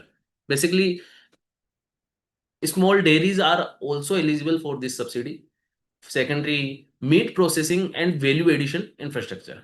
Third is animal feed plant, cattle feed. If we are going to set up the cattle feed plant, then we are eligible for this subsidy. Breed improvement technology and breed multiplication farm. Animal waste to wealth management, agri waste management, setting up of veterinary vaccine and drug manufacturing facilities. Last is setting up of veterinary vaccine and drug manufacturing facilities के लिए भी हम eligible है. What is the objective of this scheme? To help increasing of milk and meat processing capacity and product diversification, thereby providing greater access for unorganized rural milk and meat producer to organize milk and meat market, to make available increased price realization for the producer. Due to this scheme, there may be the farmer may get increased price realization for their milk or meat. Third is to make available quality milk and meat products for the domestic consumer. Due to this scheme, government thinks that at local level, public will get quality milk as well as meat products. To fulfill the objective of protein enriched quality food requirement of the growing population of the country and prevent malnutrition in one of the highest malnourished children population in the world. Develop entrepreneurship and generate employment. What will be the eligibility criteria under this scheme? Who are eligible? First is farmer producer organization. FPOs are eligible under this scheme. Second is private companies. Third is individual entrepreneurs. Fourth is Section 8 companies. Fifth is micro, small and medium enterprises. MSME is also eligible under this scheme. Eligible activities: processing and value-added dairy product manufacturing. If we are going to set up a chilling plant, then we are eligible under this scheme. Meat processing and value addition facility, we are eligible under this scheme. Animal feed manufacturing activities, cattle feed के बारे में हमने discuss किया, उसमें हम eligible है. Breed improvement technology and breed multiplication farm, we are eligible. Setting up of veterinary vaccine and drug production facilities, we are eligible. Agri waste management, we are eligible. What is the process for availing benefits? First of all, we need to apply on online portal by the on the website of HIDF. Second stage will be application will be screened by the department. After the completion of screening, they will forward this application to lender bank.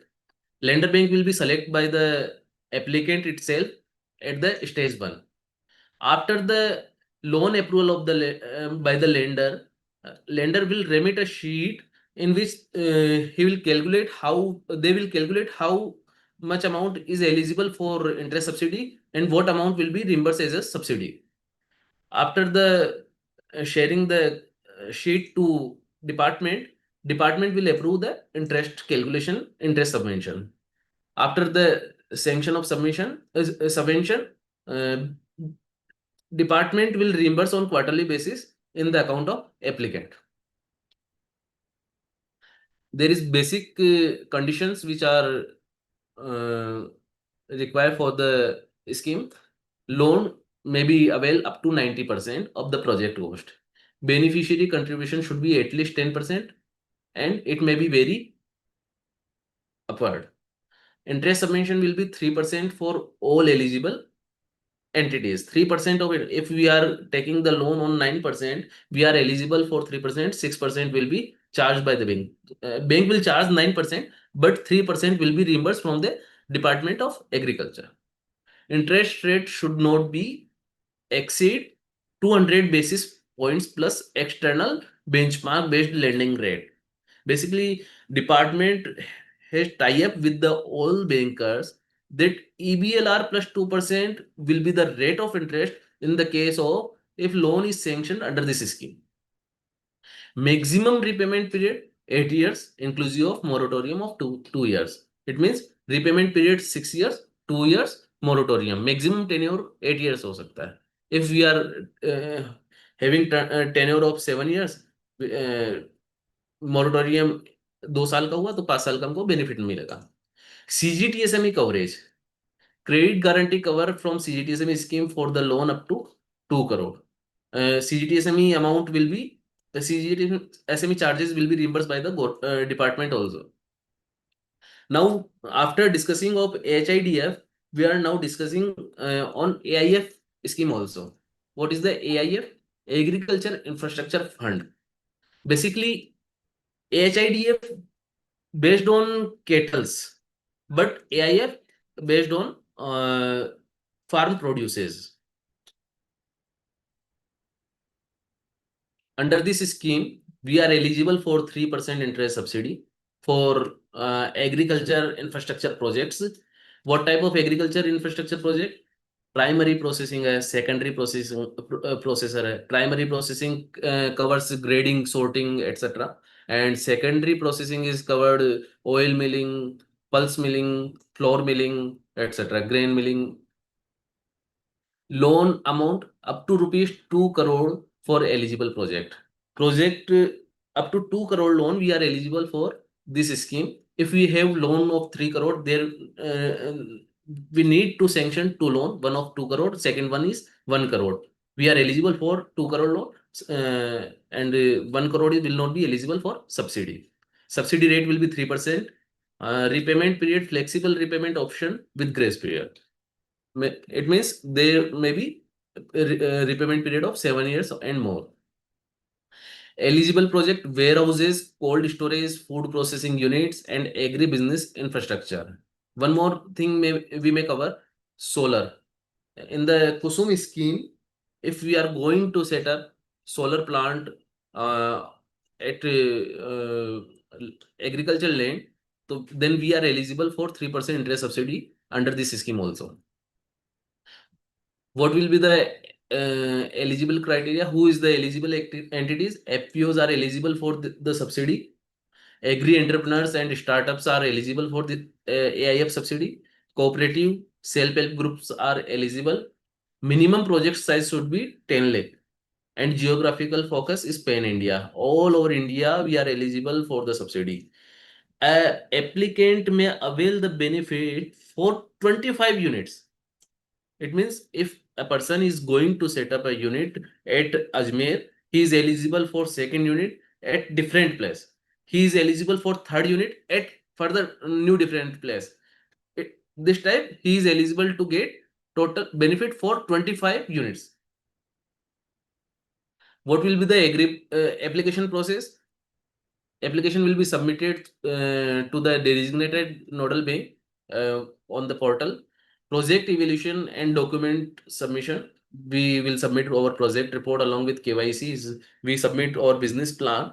Loan approved after the sanctioning approval of the AIF subsidy. Department will remit the application to bank. Bank will sanction the loan, and after due diligence, interest subsidy will be directly credited to the by the government to the loan account. Term interest subsidy will be credited in term loan account, not in the working capital.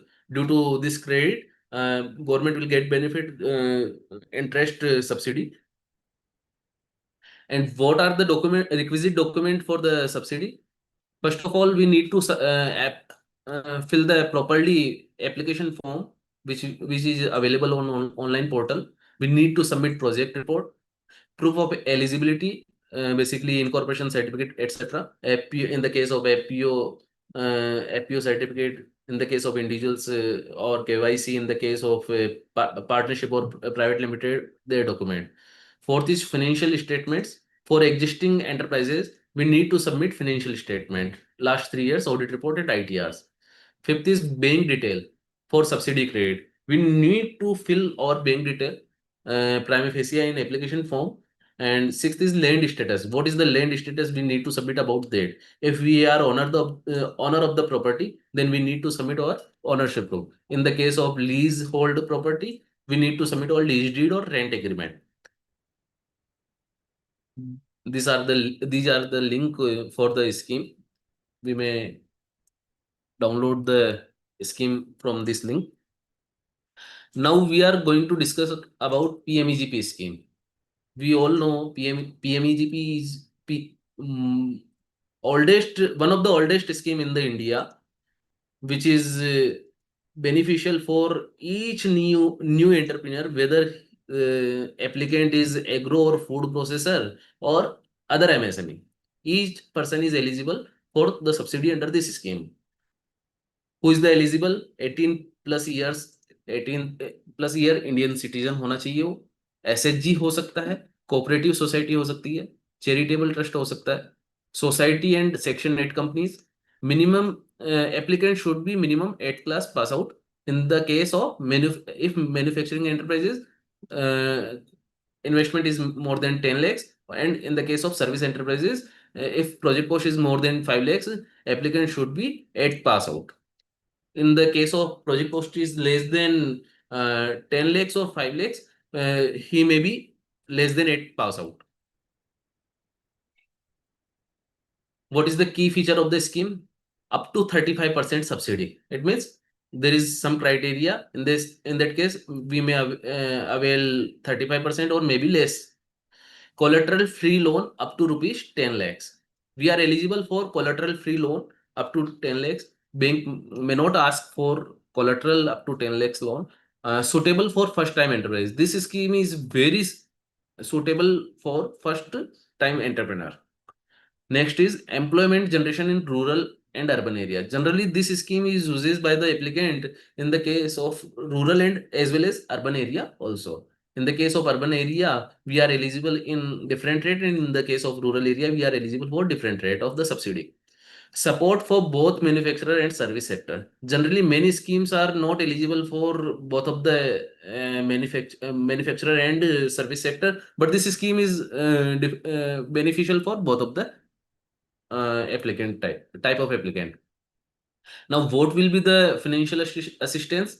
Maximum eligible project cost will be 50 lakhs in the case of manufacturing enterprises, and subsidy may vary from the 15 to 35%. And in the case of service enterprises, project cost will be eligible project cost will be 20 lakhs, and margin money subsidy will be 15 to 35%.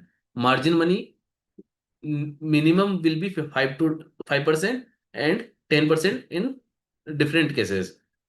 Basically, in the case of ST, SC, minority, etc., this amount will be 5%. And in the case of other than of this person, minimum project margin money should be 10%. Collateral free loan up to 10 lakhs, we already discussed about that. What will be the subsidy structure? In the case of general urban area, we are eligible to 15%, and in rural area, we are eligible for 25%. And in the case of scheduled caste, scheduled tribes, OBC, minorities, and women, in urban area, we are eligible to 25%, and in rural area, 35%. What is the meaning of rural area and urban area? If there is municipality in particular area, this will be urban area. Other than municipality area, all the area will be count as rural area. What will be the document required for this application? Aadhaar card and PAN card. First is, secondly, educational qualification. Third is project report and caste certificate. If you are getting the benefit of caste certificate, we are required caste certificate. Next is passport size photo, which need to upload on the portal. Next is bank account and Udyam. Beside this, for the purpose of priority, we are required to submit our investment document also. Just like if we have policy, insurance policy in our name, we need to submit this. Due to that, we get extra point to get priority for the purpose of sanction. If we have property at a particular place where we are going to set up the unit, we also need to submit the document. We will get extra point for the purpose of priority, getting the priority for the sanction of a subsidy. What will be the application process? First is online application on kviconline.gov.in. We need to upload the application on this. We will upload document and project report on this portal. After the scrutiny by district level committee,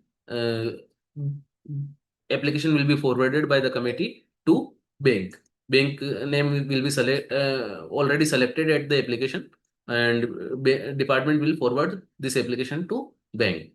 After the sanction of the loan by the bank, applicant need to get the training from concerned agencies. Basically, department appointed many agencies. We are required the 11 days training program. After the getting the training from the concerned agency, we need to submit the certificate on online portal. After the submission of certificate at the portal, as well as disbursement of loan, we will get the benefit. Subsidy will be created in the bank on the behalf of unit, and subsidy amount will be back-ended subsidy for the 3 years from the date of commercial operation, or from the date of receiving of the subsidy, whichever is later. 3 years, till the 3 years, this subsidy will be freeze in bank with the linked with the term loan, and there will not be interest charge equivalent to the amount of subsidy. After the completion of 3 years, unit verify by the department's representative, and if unit found satisfactory, after 3 years, that amount will be credited to term loan account. If applicant failed to verify the comply the verification of the unit, subsidy may be revoked. Till now we are discussed 4 schemes which are is generally useful for small or micro entrepreneurs. Now we are discussing CFPPC scheme, which is promoted by the Ministry of Food Processing Industries. This is generally not useful for micro enterprises, because this scheme is for small or medium enterprises. What is the CEFPPC? A scheme for creation, expansion of food processing and preservation capacities. Eligible sector: fruits and vegetable processing, milk processing, meat, poultry, fish processing, ready to eat, ready to cook food product, breakfast cereals, snacks, bakery, and other food products, including nutritional health product, grains, pulse, oil seeds, milling and processing based on modern technology, modern rice milling, other agri-hortic products, including spices, coconut, soybean, mushroom processing, honey processing, etc. Now, which units are eligible? First is any organization or an individual engaged in or the plans to engage in creation, oblique expansion, oblique modernization of food processing and preservation capacities would be eligible for financial assistance under a scheme. Simply, if we are going to set up a new unit, in that case, we are eligible. If we are going to expand the unit, we are eligible. If we are going to modernize the unit, we are eligible. Second is proposal received from scheduled caste, scheduled tribes holding at least 51% stake in the entity will be treated as SC/ST proposal. If we are our stakeholder is more than 51% belongs to SC or ST, we are classified in second category and we get the benefit of reservation which is prescribed in the scheme under this category separately. Which locations are eligible for the subsidy? The proposal for creation, expansion, modernization of food processing and preservation unit will be considered both inside mega food park, agro processing cluster and anywhere outside MFP/APCs. Basically ये क्या बोला है sir? जो food park है, food park and APC units which are going to set up in food park and agro processing have reservation of 60% basically, and at least 60% of sanctioned case will be situated in food processing park and agro processing cluster, and 40% weightage will be given to outside units set up outside food processing park and APC. And there are some criteria which are required to fulfill for getting this subsidy. There is a table which is classified in two cases. First is normal cases and second case is ST, SC, FPOs, SSGs and difficult area. In the normal case, we are required our net worth 1.5 time of grant in aid. Under this scheme, if we are applying the subsidy of rupees 5 crore, we are required our net worth at least 7.5 crore in the case of normal applicant. And in the case of scheduled caste, scheduled tribes, FPOs, etc., our net worth should not be less than grant in aid. It means if we applied the subsidy for 5 crore, our net worth should be at least 5 crore. And what is the definition of net worth? There may be two cases. First is new applicant and second is expansion unit. In the case of new applicant, the applicant of the promoter will be counted as net worth. If we are proprietorship firm, in that case, proprietor's net worth will be counted for the purpose of calculation of net worth. In the case of partnership firm, net worth of partners will be counted as partnership firm. And in the case of companies, net worth of the directors will be counted as a net worth of private limited company. Basically, why I discuss about this point? In the case of expansion, the net worth of proprietor will be counted as proprietorship firm. In the case of net worth of partnership firm will be counted as net worth of partnership firm. It means in the case of expansion, net worth of partners will not be counted as partnership firm. Third is in the case of private limited company, net worth of company will be counted as net worth of private limited company. It means net worth of director will not be treated as net worth of private limited company. Now, next point, what will be the term loan condition? We are required minimum 20% term loan from the bank in normal cases.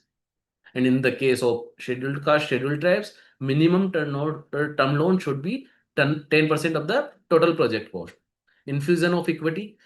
In the case of normal case, we are required minimum 20% equity.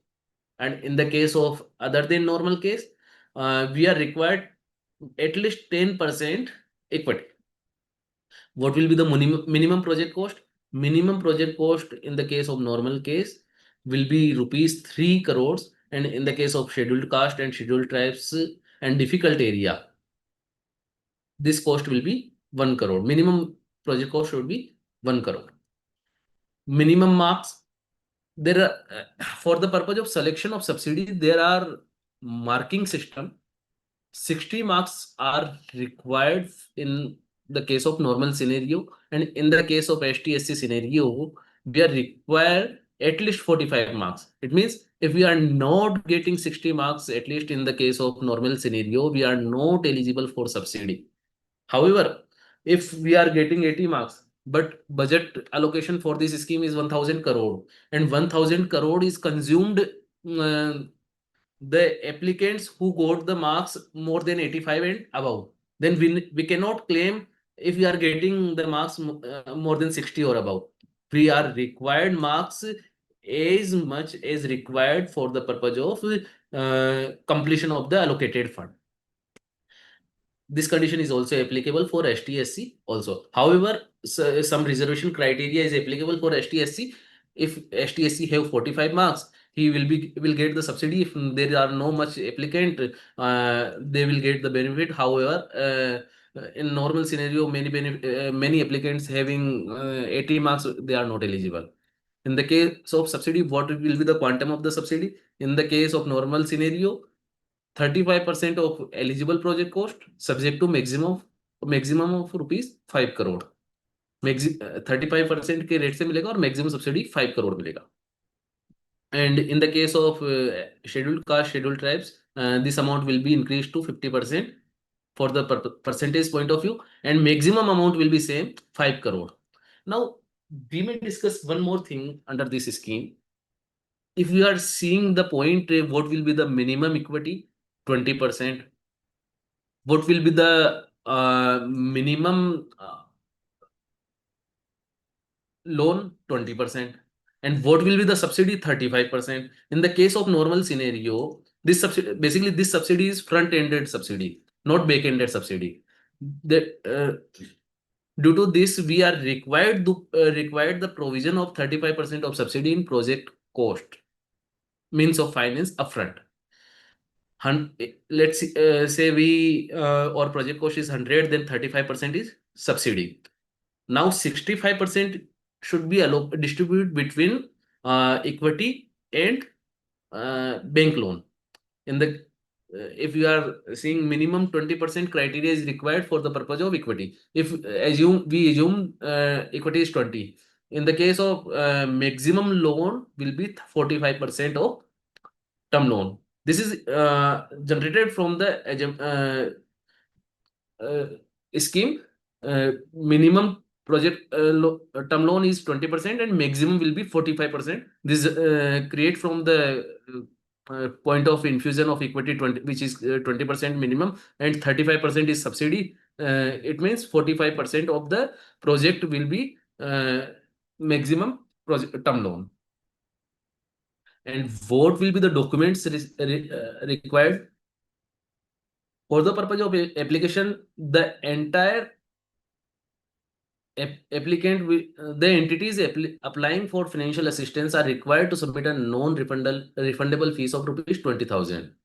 जो भी unit जो apply कर रही है उसको एक 20,000 rupees का DD submit करना पड़ेगा. And in the case of STSC, this DD will be reduced to 15,000. After the sanction letter का जो डेट है वो एक्सप्रेशन ऑफ इंटरेस्ट के बाद का होना चाहिए. The date of sanction letter should be after expression of interest, issuance of expression of interest. Application should be submitted in online mode only. This application will be submitted in online mode only. DPR should be submitted in prescribed format. There is a prescribed format by the ministry which should be submitted in online portal only.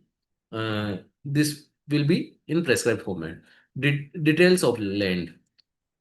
Land may be on land and leasehold land. In the case of on land, we need to submit all the complete the chain document of the property on online portal. And in the case of lease, the registered lease deed shall be for a period of at least 15 years in the name of applicant period. If we are having lease deed less than 15 years, we will not be eligible for the subsidy. Sixth is civil certificate and mechanical certificate of item wise and post wise detail. Detail देना है हमें technical civil work का and plant and machinery का by the civil engineer and mechanical engineer. Next is KYC document वगैरह अपन को इसमें submit करने हैं. Quotation from original equipment manufacturer or its authorized dealer supplier in respect of plant and machinery and equipment for the proposed project. We we need to submit all the quotation from the prescribed dealer and manufacturer, etc.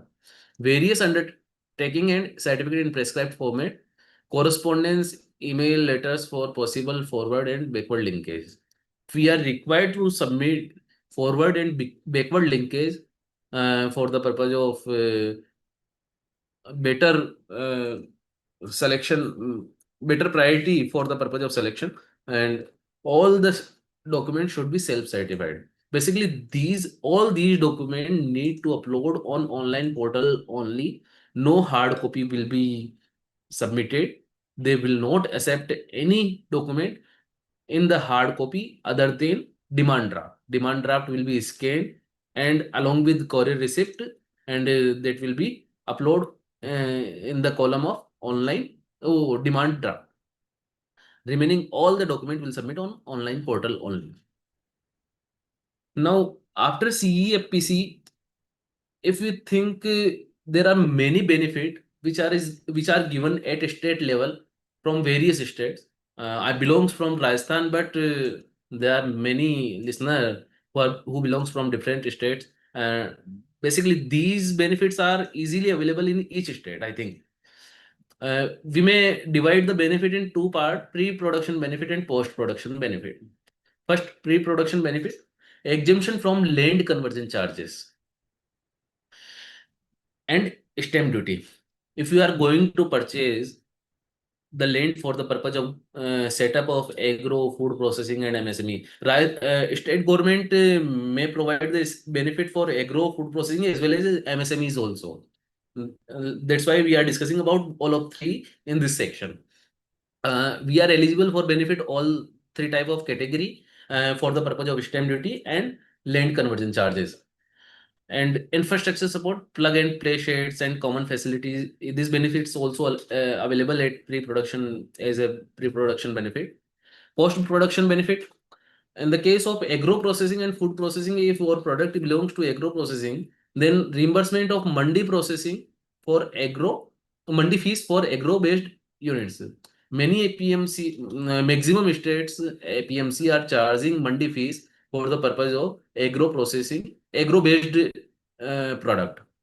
SGST reimbursement: if we are liable to pay SGST, then we are eligible to get the subsidy. This may be different in different state. In Rajasthan, this is 75%. In some state, this is 50% of SGST due and deposited. Beside of capital subsidy, which already discussed, we may be eligible for capital subsidy in state level scheme also. Some states provide turnover linked subsidy. They prescribed a fixed rate which is applied on our turnover. We will get the benefit on turnover linked subsidy. Interest subvention on term loan also provided by the state government subsidy. Power tariff subsidy for manufacturing and cold storage units. This is also provided by many state units. Next is electricity duty exemption. Maximum of states are giving the benefit of electricity duty exemption. These are the some example of some states. They are launched some schemes. Basically, Rajasthan is giving the benefit under RIPS 2024. Maharashtra is giving benefit package scheme of incentive 2019. Gujarat is giving industrial policy 2020 and Gujarat agro and food processing policy 2020. UP MSME policy 22. Karnataka, etc. Many each state has. I have a little example which states are giving the benefit. Thank you, sir. Thank you to all. Over to Purva. If there is any question, welcome. Thank you so much, sir, for your enlightening session and for simplifying such an important practical topic. Your insights on subsidies in agro and food processing have been extremely valuable and will surely benefit all the participants today. We sincerely appreciate the time and effort you dedicated to sharing your knowledge with us. So we have received some queries. So I'll be asking on participants' behalf for your kind response. First Yeah. one is from CA Abhimanyu Nanda from Barsana. Please tell whether subsidies granted by government to applicant are on returnable basis or subsidies are given on non-returnable basis. If Basically, returnable, yes, yes, uh, please. if returnable basis, then whether interest will be charged from individual applicant for food processing industries. Basically, there are two type of subsidy, uh, capital subsidy and venture capital assistance. One of which was provided by previous SFAC, Small Farmer Agribusiness Consortium. Nowadays, this scheme is demolished. Presently, only I heard about capital subsidy only. If they are giving the subsidy in the nature of capital subsidy, then we are not required to return that subsidy until we violate the terms and condition. If we are getting venture capital assistance from any state government, central government not providing nowadays this venture capital assistance. If state government is providing venture capital assistance, then it depends on state government or central government or scheme uh, whether they are charging or interest on that amount or not charging. This will be prescribed in scheme only. Capital subsidy will not be returnable unless they violate the terms and conditions. Yes, sir. So next query is if a person or a micro individual applicant has estimated investment in plant and machinery exceeding ceiling prescribed under MSME Act or turnover exceeding ceiling limit, whether person is eligible for subsidy under food processing scheme. If we are discussed about PMFME scheme, then we will not be eligible in the case of if our investment is more than 1 crore and turnover is more than 5 crore. But we may choose another scheme which may be provided by the state government, particular state government. We may choose another scheme if our investment is more than about 1 crore. Um, on the basis of that investment, we may good scheme under another state level scheme. Presently, only 1 crore ceiling of 1 crore is prescribed in PMFM scheme. Apart from PMFM scheme, we are eligible for CEFPPC scheme only in the case of STSC if our investment is more than 1 crore but less than 3 crore. If our investment is more than 3 crore, we are eligible in STSC as well as normal scenario also. We need to apply in state government scheme if they are available. Under PMFME, we are not eligible. Next question is from Narendra Mehta from Mumbai. We are producing biodegradable granules from agri waste. What are the benefits available to us under any government scheme? This eradicates reusable plastic and avoid petrochemical usage, which is beneficial to country as on date. Basically, for the purpose of biodegradable granules, we are eligible under MNRE scheme, Ministry of New and Renewable Energy. Under this scheme, if we are involved in the manufacturing of biodegradable granules, we are eligible for 9 lakhs per metric ton per hour capacity, capital subsidy. And in the case of biomass, no, we are eligible for 40 lakhs per metric ton per hour होना चाहिए शायद IDA से. We may see the scheme of MNRE, Ministry of New and Renewable Energy. We will get the benefit of for the purpose of this product line under that scheme. Further, you may check or your state government scheme also. There may be some benefit under that scheme also. The next query is from Rajat from Jaipur. Will new FPO 6-month-old be eligible in PMFME scheme? Minimum criteria for this category is prescribed for common infrastructure, not in group category. I think FPO will be eligible for normal category PMFM scheme. But if you are applying for common infrastructure, you require minimum 3 years existence of the unit. So next query is are companies listed on BSC or NSE not eligible under AHIDF?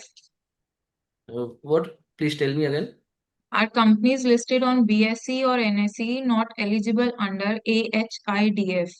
Basically, there is no restriction for company listed in BSC or NSC. There is no restriction. Private limited or limited companies are not eligible for subsidy under PMFME scheme, but they are eligible for HIDF or AIFI scheme. There is no restriction under that scheme. So another query from the same person. Trading activity will be eligible in PME-GP scheme? Yes, trading activities are eligible for the PMEGP scheme subject to some conditions which are prescribed in PMEGP scheme. Just like if trading activity of khadi and trading activity of the product which is produced by the unit manufacturing enterprises at their own factory, they are also eligible for PMEGP scheme. Okay, sir. So that's all for the query session. Thank you so much, sir, for patiently addressing the queries and enriching us with your knowledge. We are truly grateful for your time. Before we conclude, I take this opportunity to extend my sincere gratitude to all our dignitaries, esteemed speakers, and participants. On behalf of the Continuing Professional Education Committee, I express my deep appreciation to our Vice Chairman, C.A. Vishnu Agarwal ji, and Chairman C.A. Satish Kumar Gupta ji for their valuable guidance and encouraging words. My heartfelt thanks to our distinguished speakers, C.A. Anil Damodar Nayak ji and C.A. Ashish Jain ji for their enriching deliberations and knowledge sharing. Finally, I thank all the participants for their active presence and engagement, which made this webinar truly meaningful. We look forward to welcoming you in forthcoming CPE programs. With this, we formally conclude today's webinar. Wishing you all a pleasant evening. Thank you, sir. Thank you, ma'am. Thank you, Thank you CP so much. committee, for giving this opportunity. Thank you. CP committee would sir, like to thank both the faculties and Purva ma'am. Thank you so much for the webinar. Thank you, sir. Sir Ashish, sir, there's one more request from the participants. Yes, Is ma'am. it possible for you to share the presentation? What? Is it possible for you to share the presentation as if they I are think this forming is it? not possible. If they will share their mail ID to Akshat sir, I will share with you. There is no problem. Okay, okay, sir. Thank you, sir. Thank you, Akshat, sir. Thank you so much, ma'am. Bhargav ji, you can end it. Thank you.